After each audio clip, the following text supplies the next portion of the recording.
FPX, I expect to take the Zeri here, and EDG, I think they would probably just end up taking Sivir in this situation with the Kalista and the Draven band away. You could go Sivir, Yuumi this rotation and lock it in. You could just go the Yuumi and save Sivir for 3. One problem with that is it does leave less flexibility, but they definitely want to lock the Yuumi. They don't want to give over Zeri Yuumi, and they can pair it themselves. The question is, do they prioritize a jungler here, or do they go for that AD carry lock-in? Okay, they go for the Vi.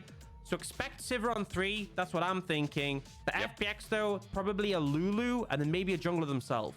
I like that you pulled out the support there. The Lulu's such a good pairing, but I want to take a step back towards the jungle.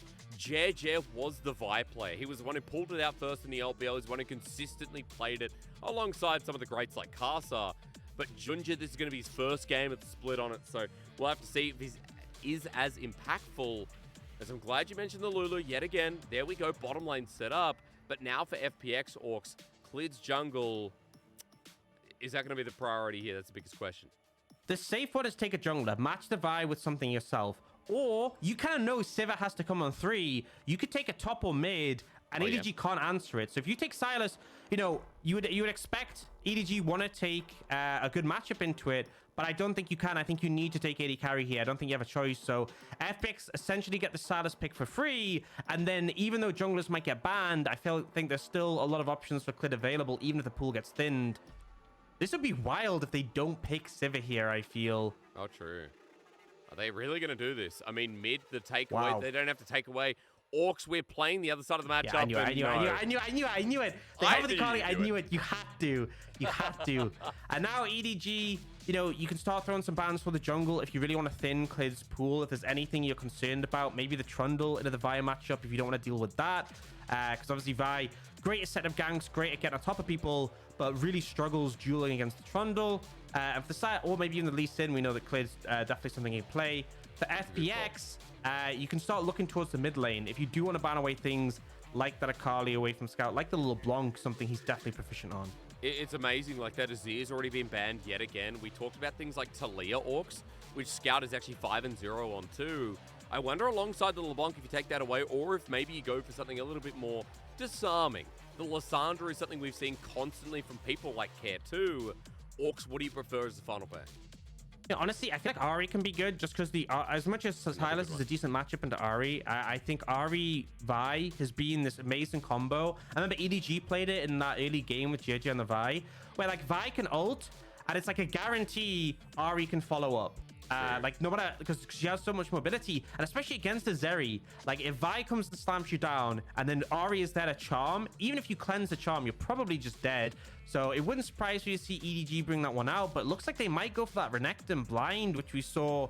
This in theory could actually be a flex. Doinby played Renekton into Sylas towards the end of the split, and he did this. So step 1, build Blazer and King. Step 2, solo kill him on a tower. It was that simple. I'm not sure we'll see Scout play. It doesn't really feel like a pick I expect him to, but that could be an option here, and FPX have to bear that in mind. It's just kind of crazy. In the past, he has played Renekton mid, and I will also say that, you know, Renekton coming back into priority, I just love that the fact that one of these flex picks are there. Aux, I'm going to come back to that because, as we know, we'll find out from EDG in the final pick. But for FPX, it looks like we're getting more front to back here, or at least the thought of. We've had the Viego locked in, which has moved away from priority. But for FPX's top lane, Summit's Nar's not available. Okay, that's off the list. His GP is, but they want a hard front line, and they want to set up front to back with Summit's second game of Ornn this split. But Aux, before you talk to me about that comp, EDG, run me through last pick. Yeah, I feel like you can take something like the Ahri. I think that makes the most sense to me. I think you put the Renekton in the top lane. It's going to be a good matchup in the Ornn. Obviously, later on, the Ornn does outscale, and the big reason FPX take it is for that engage, which they don't have from the Lulu. But the Ahri with the pairing with the Vi, so powerful. You know, if Hung is ever walking around alone, dead. If Lwx ever gets hit by a Vild, dead. And Scout's so proficient on this champion. I think I have a lot of confidence in him. So, EDG... is the draft changed to a little bit more tempo placed here? I mean, last game we saw them snowball out of control, Aux, but Renekton, Ahri, Vi, we have a lot of champions that have huge CC layering.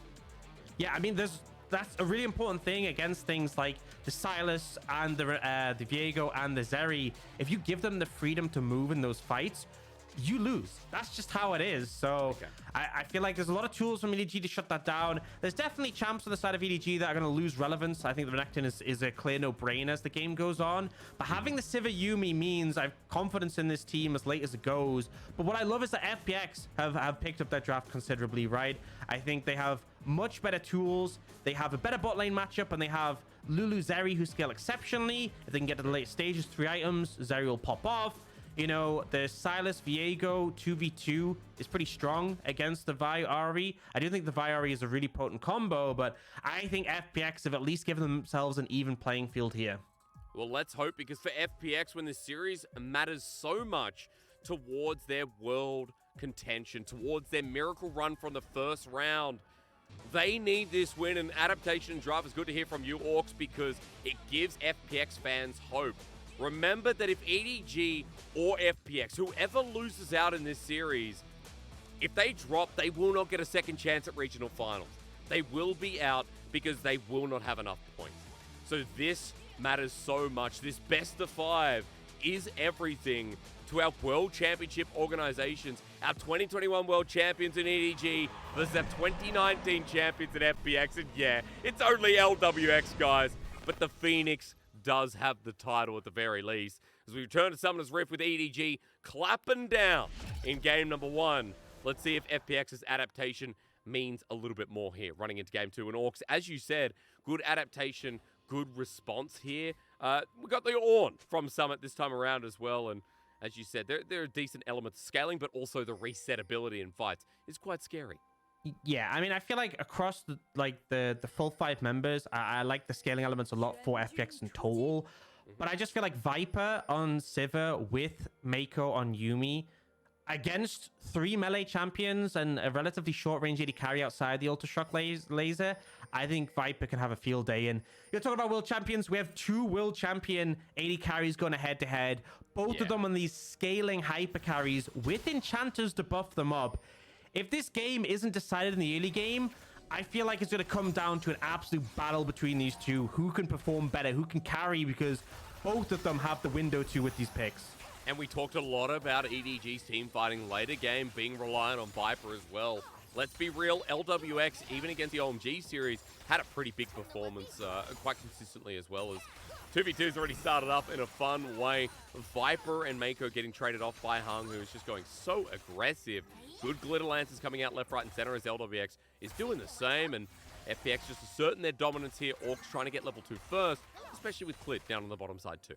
Yeah, expectation is you're going to lose trades into this Zeri Lulu. The fact that they can both harass so heavily. Meiko did a good job. You use the pop and block to try to mitigate that a bit. But ultimately, FPX should be fine. Oh my god, look at that angle. What an angle. So innovative from Lwx. The flash burn from Viper, the ghost as well. And the heal from Meiko, just because Lwx decided to hardcore parkour over a wall. And you don't expect that. You'd have thought if he's going in the brush, he's going to pop an Ultra Shock laser. That's kind of the expectation, but no. Goes for the dash over and punishing. And here's the thing, right?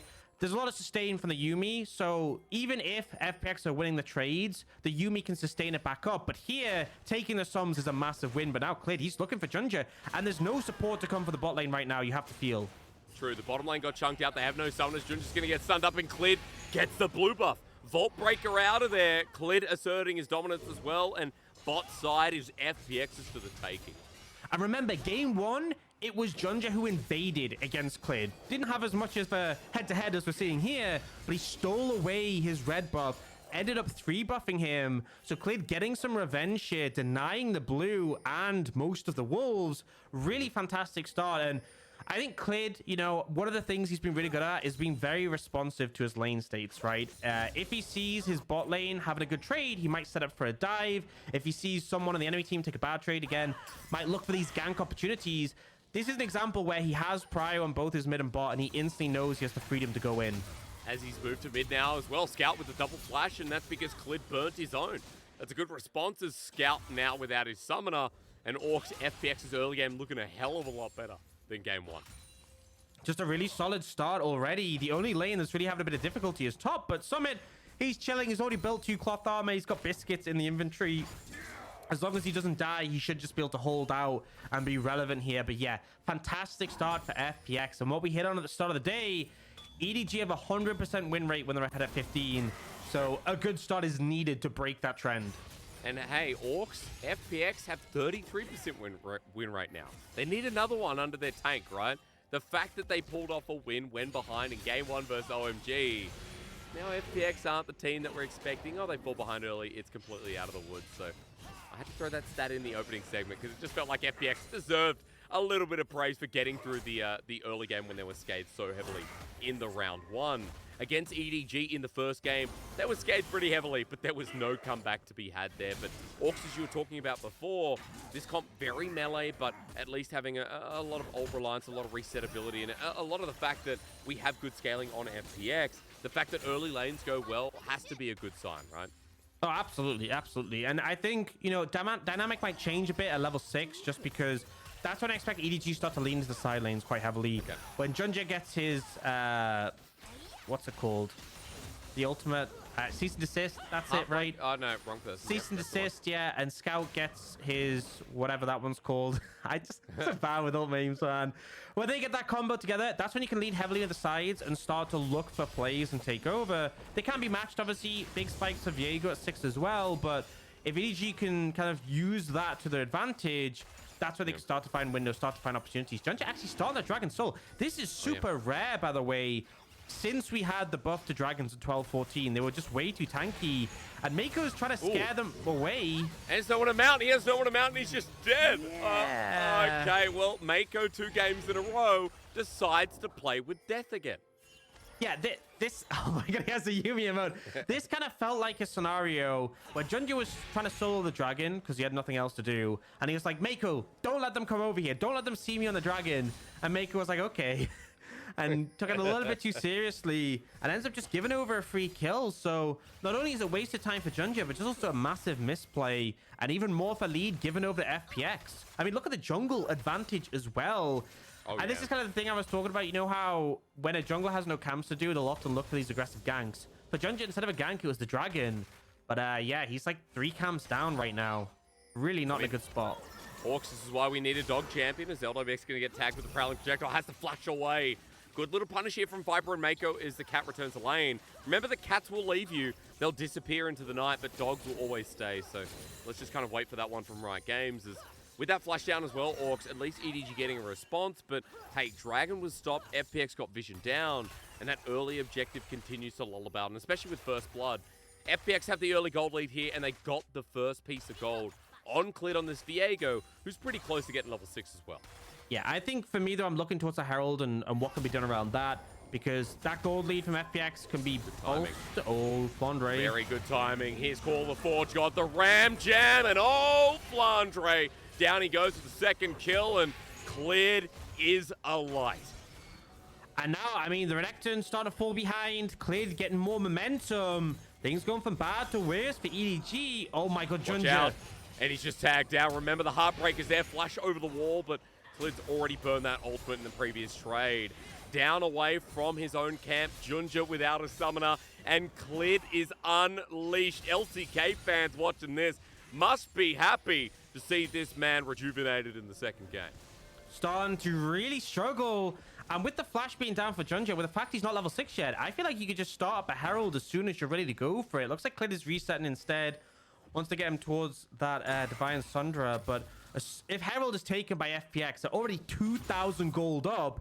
Add in the gold from that objective, and EDG are staring down a really difficult spot, because as much as I said, Sivir Yuumi in the late game can really allow them to challenge. If Renekton's behind, useless. If Vi is behind, not that great, but still okay. If Ahri is behind, you just have the damage. Like, that's the thing. Ahri and Vi, when they're behind, are just reduced to CC bots. They don't have the damage. And I think EDG already getting punished. Summit with a great knock-up. And at this point, Flandre just knows that there's no way he's getting out, right? With the ult to follow. And a pretty slick pickup for the side of FPX.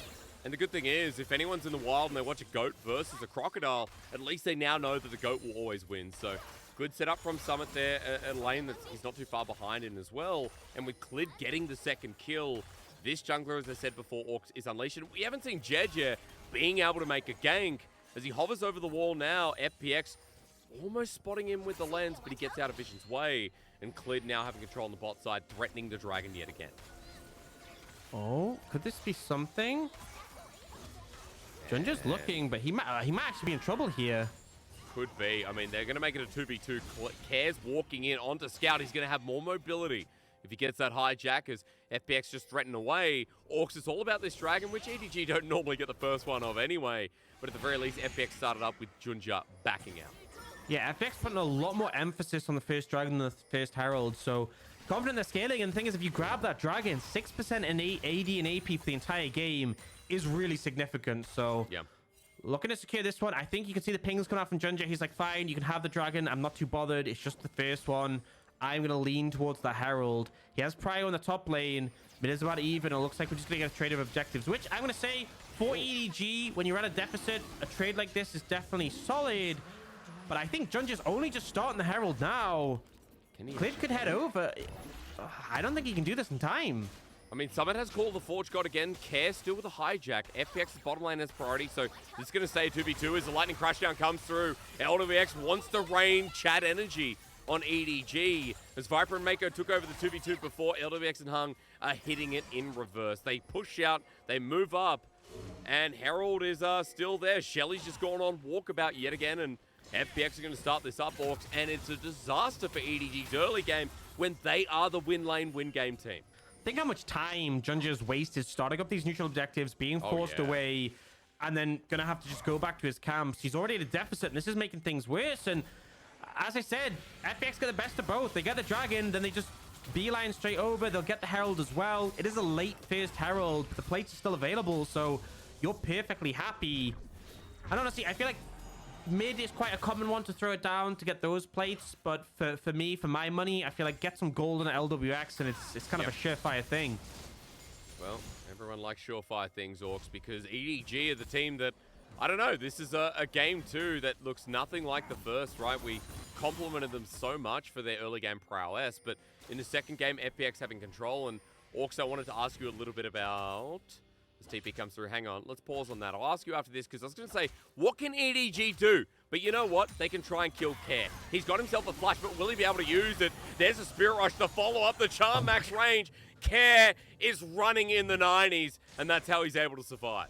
Yeah, and we thought we saw a lot of ability last game when we had Sylas with the Ahri ult. Sylas with the Akali ult. Sylas with Ahri ult, though, is just another level. And the important thing is, although Junjia got the ult in, there were minions in the way. They couldn't land the charm to follow up onto Care. And that CC would have made the difference, would have been the kills. So it's not inherently a bad play, but you have to remember with a deficit like this, EDG, they need their plays to work. Just getting a flash isn't enough. So a bit of a disappointment for them. God, Lwx just owning the lane. Viper getting a good trade back here, but not much he can do. And Orcs, now is the time to ask, because FPX are pushing so hard. We've got a Rift Herald that's about to be set to the top side. They're going to try and kill Flandre, and I don't know. Do you think it's a good time to ask at Orcs? Because Flandre, as he backs away, I guess Clid's going to get priority. What the hell do EDG do in this early game? Yeah, I mean, I think they need picks. Picks. Play around the ultimate that Vi has. If you can connect onto someone later CC with the Ahri, you're good. But it's just, you know, proven to be difficult, especially when so many summoners are available. So maybe you target Care again. But if he plays defensive, limited options. Now, Flandre doing a good job of clearing out the wave there. Look at the replay. This is what I want to hit on. So ult comes in, but Scout, there's no angle to hit a charm. So tries to look for it here. I think maybe if he ult, charm flashed, he could have caught Care at the end. But didn't want to risk it. Didn't want to risk overcommitting. So they got a summoner. It's something. But the summoner is ticking away. We'll see if they can find a window to capitalize now. Because they spent a lot of time here. He really wants to throw down this Herald. And there's only 40 seconds. So it has to be here. I mean, Junjia was sitting on a ward. Control comes through from Clid. Now in a 2v2. It's going to be 3 vs 2 as Care gets in. He has no summoners, but with the Herald doing its charge, into FPX have an option. But they pull back, they hold off, and EDG are able to get the Herald, but still the plating goes down to the big old goat in the top lane. Orcs, it's close to a 3k gold lead. It's close to FPX getting towards this 15-minute mark with a lead. We know that EDG, they don't win games unless they win the first 15 minutes. Yeah, I mean, it's such a massive aspect of them coming out ahead. It is literally the win lane win game. When they have a lead, great at bolstering it, great at continuing to take over the game. At a deficit, we've really seen them struggle. And I feel like this game, as much, you know, I've said it before when we came out of draft, I've said it in the early game. Viper and Meiko give me some confidence, but Flandre on this Renekton, I mean, you're down in gold because of the plates. You really haven't had too much presence in lane against the Ornn. And you're going to lose relevance before you even had it, if I'm going to be real. Like, how are you ever going to get on top of a Zeri? It's just not plausible. They gave this away. Remember that the Zeri wasn't banned. Instead, they were like, oh, Summit's nah, or I can't remember Aux. Do you remember the final pick and ban? Maybe not relevant, as once again, Junjia is invading on top of Clid, but can't get anything done. But at the very least, my point stands is giving away the Zeri. Lwx has picked it up and has looked pretty good on it so far. Game number 1 obviously took a loss, but outside of that, he is 4 out of 5 with a win there. As look at Scout onto Care. Meanwhile, as Dragon spawns up, Aux. You know, I'm so sporadic because even though there's not many kills, there's always these setups coming through from these two teams, like in game 1, and it's dangerous. Is very, yeah, dangerous. A good word. You dangerous tiger yourself. And we see the teams looking for danger now with the Dragon setup coming in. I don't think EDG contests this, but this is a lot of stats given on the Hextech Dragon. Actually, they're going in. They're wanting the TP coming too. Okay, well, that's Flandre's coming in. The Call the Forge got the Ram Jam not hitting anyone. Care takes a beating. Dragon goes down, but can they get out? All in a choke. Run away, FPX. Run away. Junjia going to be first to die, but a summon flash over the wall. Scout is waiting. That'll do it's it. a mosh pit. Do not go to a rave concert with EDG. They will hit you in the face.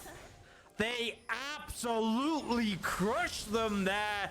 FPX focused on the Dragon, and yeah, they get it, but the losses they took in return, that is prime scenario for EDG's composition. Trapped in the pit, Yuumi ult locking everyone in place, Flandre getting the max AoE damage value, and Sivir as well. Fish in a barrel, Hysterics. Man, that was brutal. EDG in one simple play. The Dragons, we talked about them contesting Aux, it comes alive again. Yeah, and the thing is, they disengage, but they burn the Ornn. Health is already getting low. Remember, the Hextech Dragon does that AoE, and then here, the slide in, the stun on Lwx, the ult from Vi connects on so many, and yeah, Junjia dies, but the AoE decimation. And when you have, as well, a Yuumi plus an Ahri, you're never getting away. Once those kills start to come in, dash after dash after dash, and EDG, from a 3k gold deficit, just shy of it.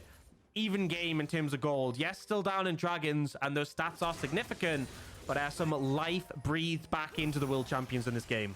It was a game where the Renekton seemed irrelevant in the first 15. It was a game where we didn't really talk much about Scout, who played so well with the Ahri in the back of the pit. It was a game where this Sivir was getting outmatched by Zeri, and Viper now very relevant with 2 kills and almost a second item. We come towards the Herald, and EDG are gonna mention Flandre yet again as he comes on in. Junjia with the cease and desist goes wide, but as Summit TP's in, he gets a triple knockup. It isn't on, but Call the Forge God can't be returned as there's the prowling projectile sent out with the Yuumi ultimate. Summit about dead as they get a trade off, but Scout's still here, hitting from behind so hard. And FPX's reset matters not because Clid is down, and Viper keeps getting gold.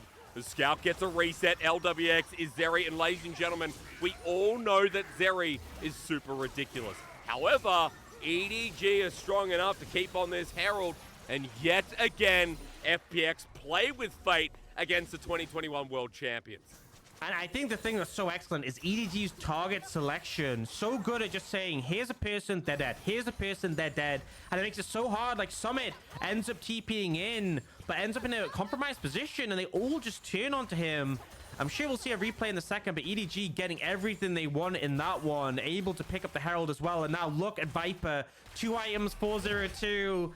That's exactly what FPX didn't want. And we're going to see the replay. So they look for Care. Care ends up using a pretty good stopwatch here to buy time. But immediately, EDG go, okay, that target's out the window.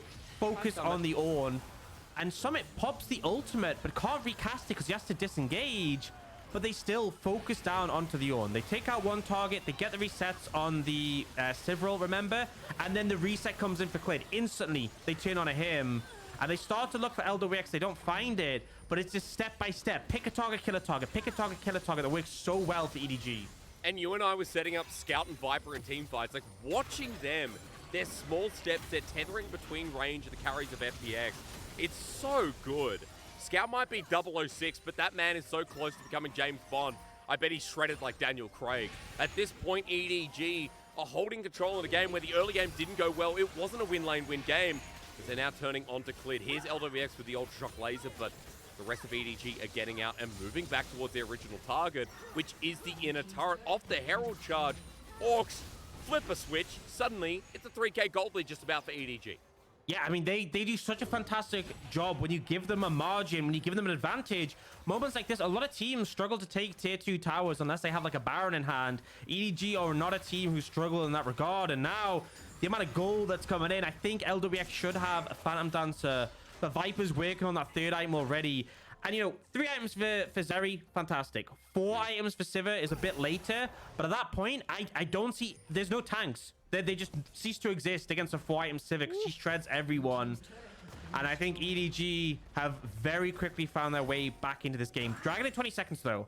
It would be 3rd for FPX. Soul would be fantastic for them. Ocean Soul, not generally the strongest, but with a bulky team. Oh my god, Summit. Yeah, and he's caught out. Can't bellow his breath on that one. He's in the middle of the team. EDG literally go to Narnia, pull out Aslan, and stab him in the back. Goodbye, Summit, as this Ornn is now kaput. Clid now in the middle as Junjia flashes in the middle of Shadowing Mist. EDG might start out slow, Aux, but our world champs have just brutalized FPX in the mid game. I mean, this is the thing with this Ahri and the Vi. It's why Scout has been so good in the Ahri in this combination. That was like 2 screens away. I mean, Summit is so tanky. He's playing Ornn. He's like miles away from anyone. I can't even fault him for this. Why would you expect to have to play like so safe there? But 10 no. screens away. Yeah, I mean, I guess he just has to stay in Fountain. I think that's the only recourse, because Junjia just decides you're dead, and that's it. Scout's there to follow the Yuumi along for the ride, and EDG managed to secure that dragon with no contest. I mean, look at this, right? You see them, but you're so far away, and it just doesn't matter. And then the charm comes to follow. The stun from Flandre after doesn't even actually come in, but the damage is there. I love this from EDG, just the fact that see target, kill target, and FPX don't get a chance to breathe. I mean, Junjia was insane with the flash as well. Remember, that's based off Len's prediction. Is this team now with a 4k gold lead, they got the Dragon Orc, so they stopped the Dragon stacking. And I know you talked a lot about FPX's late scaling, how this team could cruise out with the early lead. But EDG have flipped the script. They're now 3 items with the Sivir, 3 items almost with Scout in mid. Oh my lord. And we look at top, that Renekton is literally Steve Irwin almost killing at this point, right? We have EDG in a prime position, and I need you to tell me a little bit about what FPX do to take control back and stagnate the game and put it back to what should have been their game too. Yeah, I mean, I feel like it's gonna sound like the most whatever statement ever. Say it anyway. But I think you have to kill Viper. Okay. It's that simple. Just when you're gonna fight, kill Viper. Because I think with Viper down, the DPS from EDG really starts to struggle, right? Particularly as we get late in the game, as Ornn gets bulkier, as Sylas gets more rotations of abilities. Viper has to be that DPS carry. And, you know, I feel like a lot of teams, the comp is kind of relying on, like, kill the enemy AD carry. That's fine. But I think Viper with the Yuumi attaches, it's such a hard task. But that's kind of what you need to do. That's in terms of team fights. In terms of mitigating the position they're in now, you can look for picks, right? We see Junjia ready to go super aggressive with his ultimate. If he ends up diving too deep and you punish, then maybe we can see an opportunity where FPX can start to get momentum. If you get a reset for Clid, that can really help out. And we know what the poke from the Zeri can do as well. So maybe if EDG make a mistake like starting Baron, you could slam some Ultra Shock lasers, and that could be the difference maker. But right now, our observer is highlighting the wards in River, keeping FPX safe, knowing that EDG aren't starting this Baron. As you said, Flandre is going to get a double lens, though, as TP comes through. EDG now, after clearing that out, FPX are a little bit shy, as Care's jumping in for the 1v1 on top of Flandre with Clid nearby. But look at the rest of EDG, they're pouncing. Care and Clid are in no man's land, and that's where you die. EDG controlling space yet again, as FPX are getting shoved back due to mid, due to topside Orcs, and right now for FPX, relying on, as you said, that Vi to be too deep for her own good. But Junjia has been the starting jungler in previous weeks for a reason. He's the starting jungler here in the playoffs for a reason. He's not going to make the same mistake as TP comes through. Oh, TP comes through. This might be just a bait, though, to make them think they were starting the Baron, and it is. They're going for it. It is. There's a cease and desist. It would be called assault and battery. Oh, that's so because good. You have to go to prison after that one. Summit, unfortunately, is roasted over a fire. And EDG right now are loving the taste of GOAT as they start Baron. It's so smart, though. Like, they have such confidence that there's no vision, that they literally burn the TP to bait them in, get the pick, and now the fight's looking to start. Good luck. They have a 5 versus 4. Yuumi mounted on top as Junjia gets healed up. They peel off the Baron as Care has himself the on the hunt. Right now, EDG chasing up, but Care having a tool to make sure they get away. That's not your side of the map. Just letting you know, dude. He's going to try as Junjia actually caught out Care. You absolute beast. That was close, and I respect the mid laner of FPX, Aux. Yeah, I mean, taking the flash of Vi, pretty big. Not only limiting the engage potential, but also, if that happens again, Junjia could go down now. They're going to make a push on this tower with the TP. Minion can't die at least. Look at the minion waves, how quick they go. They're just destroyed, right? Viper is Sivir, and Sivir right now, Aux. You know, people complain about Zeri, but Ricochet is also ridiculous. Yeah, it is really disturbing. And I think once that IE comes in, I can just see, like, any clumped up fight, everyone is just going to get absolutely melted, absolutely decimated. We do see ornaments start to come in. Interesting enough, giving Clid the first one. I probably would have given it to Zeri if I'm going to be real. But regardless, second dragon for EDG. I don't think you fight as FPX. Individually, I don't think ocean dragons are that strong. I feel like you have to stack up a few before the healing from the actual individual dragons. Is that relevant? It's just a second one. Yes, soul might be a problem, but I'd give it over. Instead, try and get to maybe push on mid, get the mid tower, maybe get some vision towards Baron. That should be FPX's game plan here. Or they're looking for Viper. They're going to pick off the pieces at the very least. Junjia gets knocked up. And Aux, you're pulling out that FPX should try and make the fight happen, but maybe not here in the main areas. Flandre, Dominus heals up. Sylas Gage heals him, but Care flashes in. That's a reset for Clid and a big shutdown. EDG now with the numbers disadvantages. FPX have an angle on Care again, taking the Spirit Rush, getting so much momentum. We're running in the 90s again, but Care has now gotten deja vu. As he runs out, FPX with their health bars, Aux, not in a great place. Yeah, I mean, they get the kill, and that should be enough in theory, but Viper is still alive, full HP with Flash, and that instantly makes them hesitant. If they get in the Dragon Pit again, well, we saw what happened earlier, but they are still posturing, trying to find an angle to go in. There's no Zeri ult, no Ornn ult as well. Look at the ultimates on FPX, only the wild growth. As Clid starts it up, Care TP's on in. They're trying to burst this down, but Junjia is ready to hit in on it as well. Bellows breath from someone as he takes the poke, but FPX is a 5-man move in convincingly and pick up the dragon. Now on Soul Point, FPX from the brink of a game that's been flipped on its head will finally have something to talk about as EDG are looking for the chase. Junjia with the ultimate on top of the mid laner, and Care's just going to be CC'd up, but still Aux for the dragon. You have to say, maybe it's okay, but Baron's up too. I don't know. Yeah, with Care down, they might just head over to it. And I think FX did a fantastic job of picking Flandre, getting the dragon. This is a thing by EDG giving over those early dragons. They make it risky. They make it risky by putting them so close to Soul. But they get to pick the one, and they're going over towards Baron to try and set this one up. But FPX are approaching. You can see, though, Scout and Flandre waiting in the brushes, trying to set up a pick. I just want Clid to get his hero moment.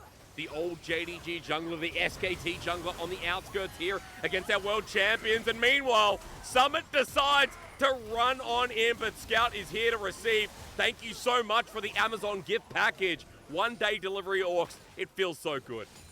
Yeah, and it's just picking up more and more gold. Are they going to head back over to the Baron?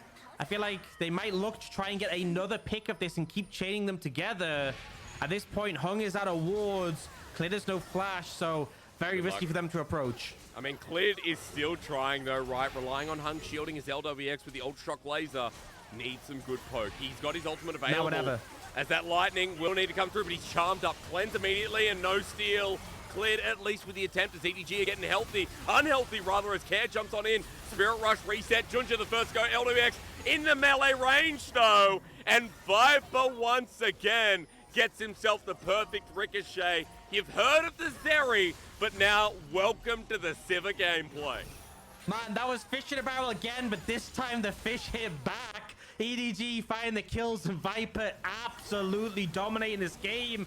I think he's going to have an IE when he resets, especially after this tower. And yeah. at this point, I mean, he's already doing insane damage. You know, this is right. You know, in movies or whatever, you see the clip where the bad guys are like, you know, a bunch of them hold the good guy in place. Oh, yeah. And then they just get punched in the face. Viper's the one punching. The rest of the team hold them in place. That is their jobs. They lock someone down, and Viper is there just to shred through them.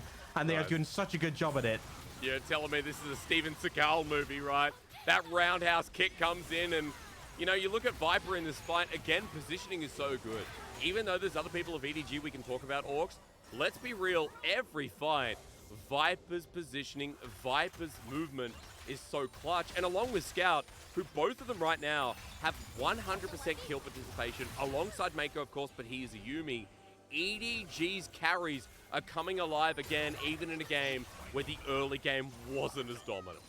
And something I want to know is, like, Viper hasn't used his flash for such a long... Oh, Spirit Rush burn, so pretty nice from Scout there. But Viper hasn't burned his flash for such a long time. Like, he's just holding it. And it just means he's so hard to deal with now. 4 items, red pot in the inventory as well. This Sivir is now going to do just insane damage to anyone who walks up. So it is, I said before, kill Sivir or lose the fight. It is even more true now. As you said, to kill Viper, though, it's almost hysterical, right? No puns intended somehow. I've never used that word with casters. EDG are pushing against the base. You see the Baron doing a lot of work here for the team that's picked up 4,500 from the power play. Now, right now, it might not be a Baron power play sponsored by Red Bull or any kind of energy drink, but EDG definitely on one right now, as we have a 3-item Ahri, a 4-item Sivir, and EDG are now moving to the bottom side here to get the punish, steal everything. The flash over. Clid is not allowed to play League of Legends. He came on over from the LCK, thought, I'm returning to the LPL, but then Junjia finally gets his chance to play the game too. They just keep running them down. It's literally, it's so simple. See target, kill target. And yet it's so effective. Not much FPX can do. And with the Baron push, only 15 seconds left. And they might actually just look to get this tower with the last wave. Look at Viper just run up to the turret. The ricochets do so much work as Hung has to flash away from Scouts, burning the Spirit Rush. Now the inhibitor exposed, and that will also drop. EDG are making this series look nigh improbable from FPX.